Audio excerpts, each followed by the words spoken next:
નર્મદા જિલ્લામાં ગરુડેશ્વર તાલુકાના પંડિત દીનદયાળ ગ્રાહક ભંડાર અંતર્ગત બોરિયા વિભાગ મંડળી ભાણદા ગામની સરકારી અનાજ દુકાનના સંચાલકો દ્વારા ગંભીર આક્ષેપ કરવામાં આવ્યા છે કે ગરીબી રેખા હેઠળ સરકાર દ્વારા આપવામાં આવતું ઘઉં અને ચોખા હલકી ગુણવત્તાનું આવી રહ્યું છે।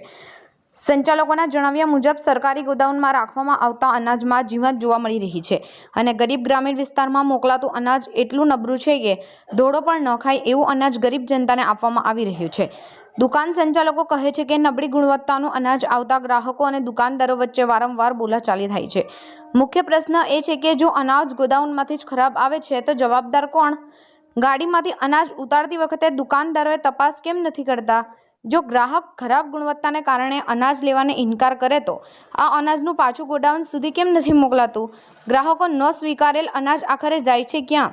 આ મુદ્દાઓને લઈને વિસ્તારમાં ચર્ચા ચાલી રહી છે કે અનાજ ક્યાં બારોબાર સગે વગે થાય છે કે કેમ એવી લોક ચર્ચા પણ પ્રચલિત છે। શું તકલીફ છે? અનાજ ખરાબ આવે છે, સરેલું આવે છે, રફ આવે, બીજું એવું તેવું આવે છે ખરાબ, એટલે માણસો લેતા નથી। એને માણસો જોડે વિવાદ થાય, અમારે ઘર્ષણ થાય, પેલું સારો માલ નથી આવતો। કંઈ તમે આ જાણકારી કરી હતી કંઈ આગળ? આપણે જાણ કરી છે, અમે જાણ કરી હવે પહેલાં લેખિત અરજી આપેલી ને, આપણે લેખિતમાં બી આપ્યું। આ કઈ દુકાન છે, કઈ જગ્યા પર છે? આ ભાણદરા દુકાન છે। શું નામ છે દુકાનનું? બોરિયા વિભાગ ખેડૂતોની સેવા સહકારી મંડળી લિમિટેડ છે। ભાણદરા કઈ દુકાન છે?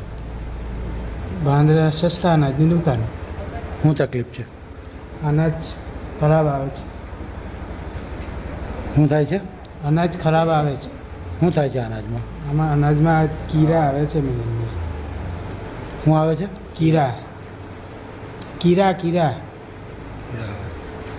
બધી ગોડાઉનમાં આ બધા અનાજમાં આવું નીકળે છે કે? હા, બધામાં જ નીકળે છે।